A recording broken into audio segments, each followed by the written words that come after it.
जय श्री राम। अगर आप हिंदू हैं तो ये वीडियो वर्तमान की कुछ घटनाओं से आपको भविष्य का आईना दिखाएगी।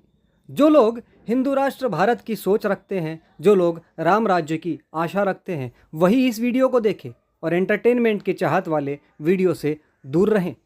और एक निवेदन और भी है कि यदि आपको वीडियो पसंद आता है तो इसे इतना शेयर करें कि हर हिंदू के मोबाइल में ये पहुँचे, ताकि उन्हें कुछ तो इस वीडियो से समझ में आए कि हमें क्या करना चाहिए, जिससे हम आने वाले भविष्य की, हमारे धर्म और राष्ट्र की रक्षा कर सकते हैं।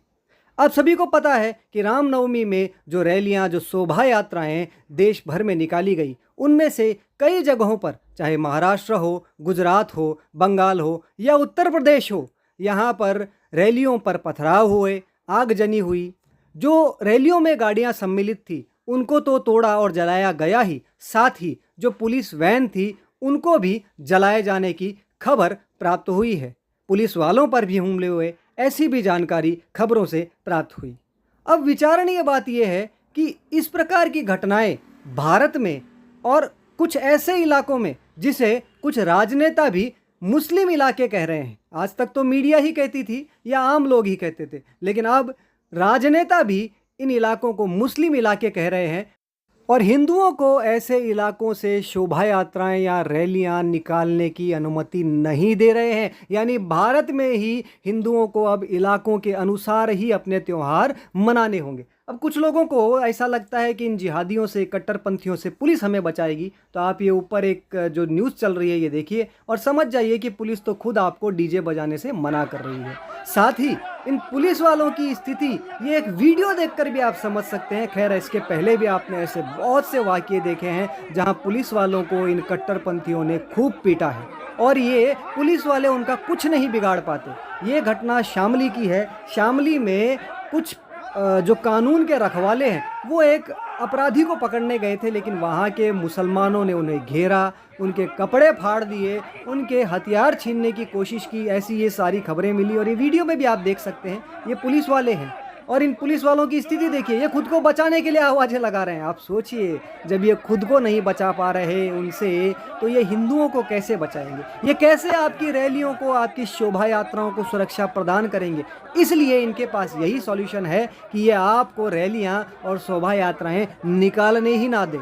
इसलिए अनेकों इलाकों में हिंदुओं को शोभा यात्राएं और रैलियां निकालने की परमिशन नहीं दी जाती। हो सकता है आने वाले समय में मुस्लिम इलाकों में हिंदुओं को उनके पूजा पाठ की भी अनुमति ना दी जाए, क्योंकि प्रशासन इनसे यानी इनको हैंडल करने में समर्थ नज़र नहीं आता।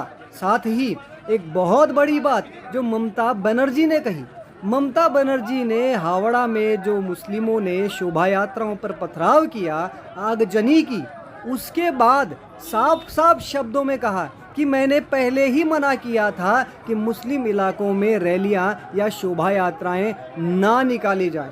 यानी हिंदुओं को साफ बताया जा रहा है कि आपको मुस्लिम इलाकों में अगर आप रहते हैं तो रैलियां या शोभा यात्राएं निकालने का अधिकार नहीं है, और अगर आप ऐसा करते हो तो उसके बाद अगर आपके साथ कुछ होता है तो उसके जिम्मेदार भी आप ही हैं। साथ ही ममता बनर्जी ने बिल्कुल क्लीन शब्दों में क्लीन चिट दी है इन मुसलमानों को कि रमज़ान के महीने चालू हैं और इन महीनों में वो ऐसे गलत काम नहीं करते। ये क्लीन चिट ममता बनर्जी ने दी है, ऐसा खबरों से पता चलता है, हम अपने मन से नहीं बता रहे।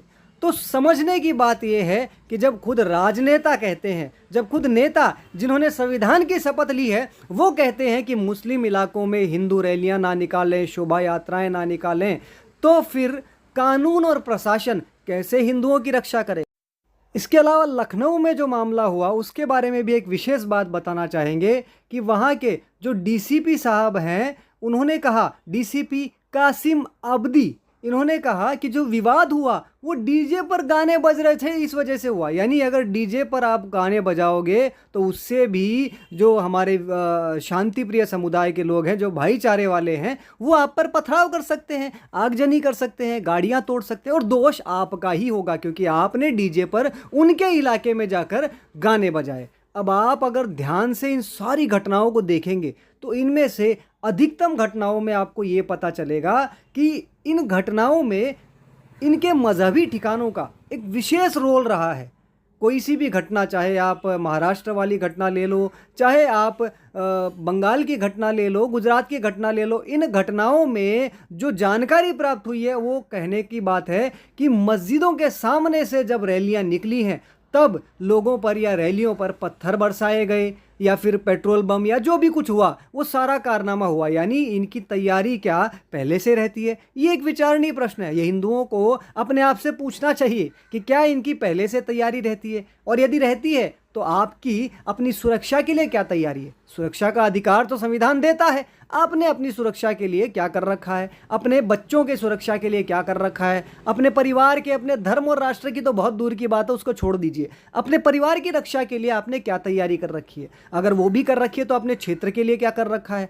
इन सारी चीज़ों पर हिंदुओं को थोड़ा ध्यान देना चाहिए। बाकी जब ये बात आती है रमज़ान की कि रमज़ान के महीने में गलत काम नहीं करते, तो ये पहली घटना पाकिस्तान की है, लेकिन मस्जिद की है और रमज़ान की ही है, जहां एक लड़के का बलात्कार मौलवी ने कर दिया। और ये दूसरी घटना जहां एक मौलवी ने एक लड़के का बलात्कार मदरसे में कर दिया। ये मजहबी ठिकानों की बात है, ये रमज़ान के पवित्र महीने की ही बात है। तो अब किस प्रकार से, यानी कैसे कैसे एक्सक्यूज़ देंगे कि रमज़ान में ये गलत काम नहीं करते या फिर इनके मजहबी ठिकानों में गलत काम नहीं होते? खैर, उनका बचाव करने वाले तो कोई भी एक्सक्यूज़ देंगे, लेकिन आपको अपने बचाव के लिए सोचना है कि किस प्रकार आप अपने क्षेत्रों को, यानी जो इलाके कहे जा रहे हैं, उसे आप सुरक्षित रख सकते हैं। कैसे इनकी घुसपैठ को रोकें ताकि ये इलाके कल को उनके इलाके ना बन जाएं और आप अपने त्यौहार मनाने में भी असफल हो जाएं। इसलिए आपको सोचना होगा कि हमें क्या करना है, हमें किसका बहिष्कार करना है, किसे अपने पास आने से रोकना है, और अपने आने वाले भविष्य को, अपने बच्चों के भविष्य को सुरक्षित रख सकें ताकि हमारी आने वाली पीढ़ियां पूरी आज़ादी के साथ अपने त्योहारों को, अपनी परंपराओं को मना सके, उनका निर्वहन कर सके और उन्हें कोई इलाकों के नाम पर रोक ना सके। इसलिए हमें क्या करना है, इस पर बारीकी से विचार करने की आवश्यकता है। हम जो करेंगे उसका प्रभाव हमारी आने वाली पीढ़ियों पर पड़ेगा। सारी बातें स्पष्ट रूप से तो नहीं कही जा सकती, लेकिन इस वीडियो के माध्यम से कुछ भावनाओं को व्यक्त करने की कोशिश की। वीडियो अच्छा लगा तो इसे शेयर ज़रूर कीजिए।